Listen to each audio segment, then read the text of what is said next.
మహాభారతం అధ్యాయం 16. పాంచాల రాజకుమారి ద్రౌపది స్వయంవరం. ఏకచక్రపురంలో పాండవుల బ్రాహ్మణ వేషధారణలో ఉన్నప్పుడు పాంచాల రాజకుమార్తె ద్రౌపదికి స్వయంవరం ప్రకటించారు. ఈ విషయం పాండవులకు తెలిసింది. ఏకచక్రపురానికి చెందిన చాలామంది బ్రాహ్మణులు పాంచాలపురానికి వెళ్ళడానికి సన్నాహాలు చేస్తున్నారు. అక్కడ ఉత్సవాలను, రాజుల వివాహాలకు సంబంధించిన ఆడంబరాలు, అలంకారాలను చూసేందుకు కట్న కానుకలు అందుకునేందుకు బ్రాహ్మణులు పాంచాలపురానికి బయలుదేరారు. కుంతీదేవి మాతృహృదయంతో తన కుమారులు కూడా పాంచాలపురానికి వెళ్ళి ద్రౌపదిని స్వయంవరంలో గెలుచుకోవాలని కోరిక కలిగింది.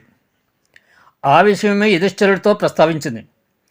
మనం ఈ పట్టణంలో చాలా కాలం ఉన్నాం, మరో చోటుకు వెళ్ళడం మంచిది. ఇక్కడ కొండలో లోయలు చూసి విసిగిపోయాం. మనకిచ్చే భిక్షాహారము తగ్గిపోతున్నది. మనల్ని ఇక్కడ గౌరవిస్తున్నారని దీర్ఘకాలం ఉండకూడదు. ద్రౌపదరాజు రాజ్యం న్యాయయుక్తంగా నడుస్తుందనేది, సకల ఐశ్వర్యాలతో నిండి ఉంటుందని వింటున్నాం. మనం ఆ ద్రౌపది రాజ్యానికి వెళ్దాం. ప్రపంచ జ్ఞానంలోని బుద్ధికుశలతోనూ కుంతీదేవిని మించిన వారు లేరని ప్రతీతి. ఆమె తన కుమారుల మనసులోని కోరికలను గ్రహించింది. వారు తనను అడగడానికి బిడియము, సిగ్గుపడతారని ఊహించి ఆమె పై విధంగా అన్నది. బ్రాహ్మణులు స్వయంవరాన్ని తిలకించేందుకు గుంపు గుంపులుగా వెళుతుండగా వారిలో కలిసి పాండవులు కూడా బ్రాహ్మణ వేషంలో వెళ్ళారు. పాండవులు, కుంతి ఓ కుమ్మరి ఇట్ట భేద బ్రాహ్మణులుగా మాదిరిగా బస చేశారు. ద్రౌపదుడు, ద్రోణుడు బహు సైన్యంతో బయట అన్యోన్యంగా ఉన్న ద్రౌపదుడు మాత్రం ద్రోణుడు తనను పరాభవించిన సంగతి ఎన్నడూ మరవలేదు. ఆ పరాభవాన్ని క్షమించలేదు. తన కుమార్తెను అర్జునుడికి భార్యగా చేయాలని ఉండేది. ద్రోణుడు అర్జునుడిని మిక్కిలి ప్రేమిస్తాడు. అందువల్ల అర్జునుడి మామ అయ్యే తన పట్ల ద్రోణుడు శత్రుభావంతో ఉండలేడు. ఏదైనా యుద్ధం సంభవిస్తే అర్జునుడి మామ అవడం వల్ల ఇంకా శక్తివంతం కాగలడు. వారణావతంలో పాండవులు చనిపోయారని విని ద్రౌపదుడు దుఃఖసాగరంలో మునిగిపోయాడు. తర్వాత పాండవులు చనిపోయకుండా పారిపోయారని విని కొంత సంతోషం వ్యక్తం చేశాడు. స్వయంవరానికి వచ్చేవారికి ఇతర అతిథులకు తగు వసతి గృహాలు అందంగా నిర్మించారు. ఈ నూతన గృహాల మధ్య స్వయంవర భవంతి చాలా సుందరంగా నిర్మించారు. చూడదగిన దృశ్యాలు, అడగదగిన ఆటలు మొదలైనవన్నీ ఏర్పాటు చేశారు. ప్రజల్ని విశేషంగా ఆకర్షిస్తున్నాయి. వరుసగా 14 రోజులు గొప్ప విందులు ఏర్పాటు చేశారు. స్వయంవర భవంతిలో విశాలమైన స్థలంలో ఒక పెద్ద ఉక్కు బాణాన్ని ఉంచారు. ఎవరైతే ఈ బాణాసనానికి నారి తైలించి ఒక ఉక్కు బాణం గురిపెట్టి అంతరిక్షంలో వలయాకారంగా తిరిగే ఓ చక్రం మధ్య రంధ్రం ద్వారా నిర్దిష్ట పదార్థాన్ని కొట్టగలడో అతడు ద్రౌపదికి వరుడు కాగలడు అన్నాడు ద్రౌపదుడు. ఈ కార్యసాధనకు మనుషులకు అతీతమైన బలం, ఉపాయం, లాఘవం, పరిశ్రమ అవసరం. ద్రౌపదుడు స్వయంవరానికి వచ్చిన వారితో ద్రౌపదిని పొందగోరేవారు వీరుడు పైన ఉదహరించిన కార్యాన్ని చెయ్యాలి అన్నాడు. భరతఖండంలోని ఆయా ప్రదేశాల నుంచి చాలామంది రాజపుత్రులు స్వయంవరానికి వచ్చారు. ధృతరాష్ట్రుడు కుమారులు కర్ణుడు, శ్రీకృష్ణుడు, శిశుపాలుడు, జరాసంధుడు, శల్యుడు వచ్చారు.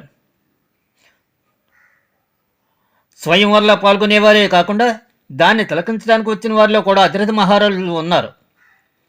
అక్కడ జనసమూహం చూసి అక్కడి నుంచి బయలుదేరిన శబ్దాలు సముద్రపు కోహరును తలపిస్తుంది.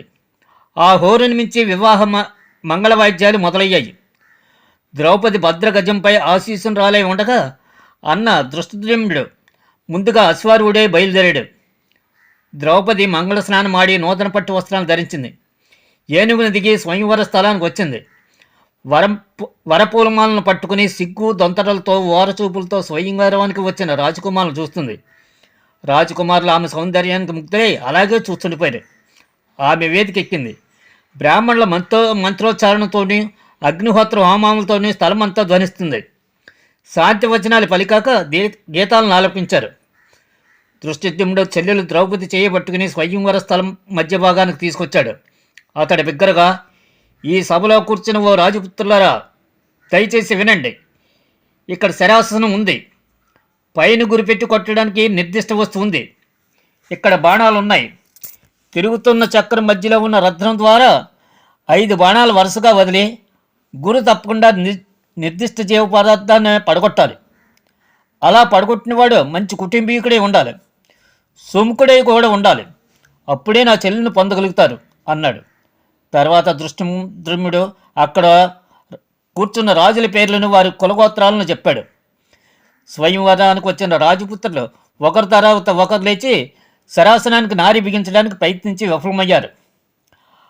ఆ శరాసనం వారికి చాలా బరువుగాను మోటుగాను తోచింది. వారు సిగ్గు అవమానంతో తమ స్థలానికి వచ్చి కూర్చున్నారు. శిశుపాలుడు, జరాసంధుడు, దుర్యోధనుడు, శల్యుడు ఇలా వారు ప్రయత్నించి విఫలమయ్యారు. తర్వాత కర్ణుడు ముందుకు రాగా అతడు స్వయంవరంలో తప్పక విజయం అవుతాడని అందరూ తలిచారు. కానీ గురిపెట్టి నిర్దిష్ట జీవ పదార్థాన్ని వెంట్రుకు వాసి తేడాతో కొట్టలేకపోయాడు. వింటి నారి కూడా సడలిపోయింది. ఆ విల్లు కర్ణుడి చేత నుంచి నిర్దిష్ట జీవన పదార్థానికి వెంట్రుకు వాసి సమీపానికి వచ్చేసరికి అతడి కుడి చేతి నుంచి ఎగిరిపడింది. దీనితో స్వయంవర సభలో కలకలం బయలుదేరింది. ఆగ్రహంతో కూడిన మాటలు మొదలయ్యాయి. చేయి వీలు లేనివి ఇలాంటి క్లిష్టమైన పరిస్థితి పెట్టడం వచ్చిన రాజులను అవమానించడానికైనా కొందరు బిగ్గరగా అన్నారు. ఆ తరుణంలోనే బ్రాహ్మణ గుంపులోంచి ఒక యువకుడు సభా మధ్యలో ఉన్న బాణాసనం వద్దకు వస్తున్నాడు. దీంతో సభలో కలకలం సద్దుమడిగి నిశ్శబ్దం నెలకొన్నది. అతడు బ్రాహ్మణ వేషంలో ఉన్న అర్జునుడని రాజపుత్రులకు తెలియదు. ఆ బ్రాహ్మణుడు యువకుడు బాణాసనం వద్దకు వచ్చి అక్కడ నిలబడగానే ప్రజల్లో చాలామంది ఎగతాళిగా మాట్లాడుకోవడం ప్రారంభించారు. బ్రాహ్మణులో కొందరు తమలో స్వయంవర పోటీకి వచ్చిన యువకుడు ఉన్నాడని సంతోషించారు. మరికొందరు కర్ణుడు, శల్యుడు వంటి వారు చేయలేని ఘనకార్యాన్ని కూడా మన వాడు చేయగలడంటూ ఎందుకు ఇలాంటి ప్రయత్నాలు చేయడం అని గొడుక్కున్నారు. ఇంకొందరు ఆ బ్రాహ్మణ్ణి అంగసష్టం, టీవీ, భుజబలం చూసి ఆశ్చర్యపోయారు. మరికొందరు ఇతడికి రాజపుత్ర లక్షణాలు ఉన్నాయి, స్వయంవరంలో నెగ్గుతాడేమో, నెగ్గడానికి ఏమైనా తపోమహిమ ఉందేమో, అతడు మాత్రం ఈ పోటీలో ఎందుకు పాల్గొనకూడదు అంటూ వ్యాఖ్యానించసాగారు. బ్రాహ్మణ వేషంలో ఉన్న అర్జునుడు శరాసన వేదిక వద్ద దృష్టజ్యుమ్నుని ఉద్దేశించి బ్రాహ్మణుడు ఈ వింటిని వంచడానికి ప్రయత్నం చేయవచ్చా అని అడిగాడు. అందుకు దృష్టజ్యుమ్నుడు, ఓ బ్రాహ్మణ శ్రేష్ఠుడా, మంచి కులంలో పుట్టి మంచి అంగసౌష్ఠం ఉన్న ఎవరైనా ఈ విల్లి వంచి నిర్దిష్ట జీవ పదార్థాన్ని ఛేదిస్తే వారికి నా చెల్లెలు భార్య అవుతుంది. నా మాటలు ఎప్పటికీ నియమితమైనవే అన్నాడు. అప్పుడు అర్జునుడు శ్రీమన్నారాయణ ధ్యానించి వింటికి నారిని సునాయాసంగా తొడిగాడు. ఒక బాణాన్ని నారికి తగిల్చాడు. నవ్వుతూ చుట్టున్న వారిని చూశాడు. జనం మంత్రముగ్ధులయ్యారు. సభ నిశ్శబ్దంగా మారింది. ఒక బాణం వెంట మరొకటి వరుసగా 5 బాణాలను తిరిగి యంత్రం మధ్య భాగంలోని రధ్రం ద్వారా నిర్దిష్ట జీవ పదార్థాన్ని నేరుగా కొట్టి కింద పడేశాడు. దీంతో సభలో కోలాహలం మిన్నెట్టింది. గీతవాద్యాలు మొదలయ్యాయి. సభలో కూర్చున్న అసంఖ్యాక బ్రాహ్మణులు ఆనందోత్సాహాలతో కరకళ ధ్వానులు చేశారు. వారు దర్భాసనాలను ఆనందంతో పైకి తెత్తూ బ్రాహ్మణ జాతి ఈ పందెం గెలిచేంత ఉత్సాహంతులయ్యారు. ద్రౌపది బ్రాహ్మణ వేషంలో ఉన్న అర్జునుని చూసింది. అతడి ముఖం ఆనందంతో ప్రకాశిస్తుండడం గమనించింది. ద్రౌపది వరమాలను ఆ బ్రాహ్మణి మళ్ళా అలంకరించింది. యుధిష్ఠిరుడు, సకల సహదేవులు, నకుల సహదేవులు తాము బస చేసిన కుమ్మరివారి ఇంటికి వెళ్ళి తల్లికి శుభవార్త చెప్పేందుకు లేచి వెళ్ళారు. అర్జునుడికి క్షత్రియుల నుంచి ఎవరైనా ఏదైనా అపాయం రాగలదామని ఊహించి భీముడు సభలోనే ఉన్నాడు. భీముడు తలచినట్లే రాజకుమారులందరూ ఆగ్రహోజ్యులయ్యారు.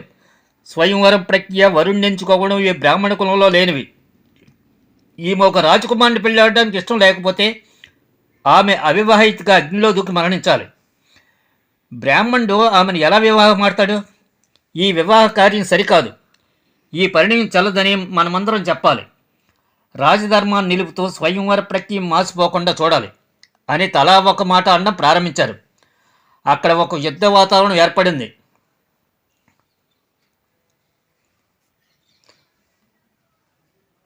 భీముడు ఒక చెట్టుని పీకి దాన్ని ఆకులను చూసి దాన్ని ఆయుధంగా చేసుకుని అర్జునుడి పక్కన నిలబడ్డాడు. ఎంతటి పరిస్థితిని ఎదుర్కొనడానికైనా సిద్ధపడ్డాడు.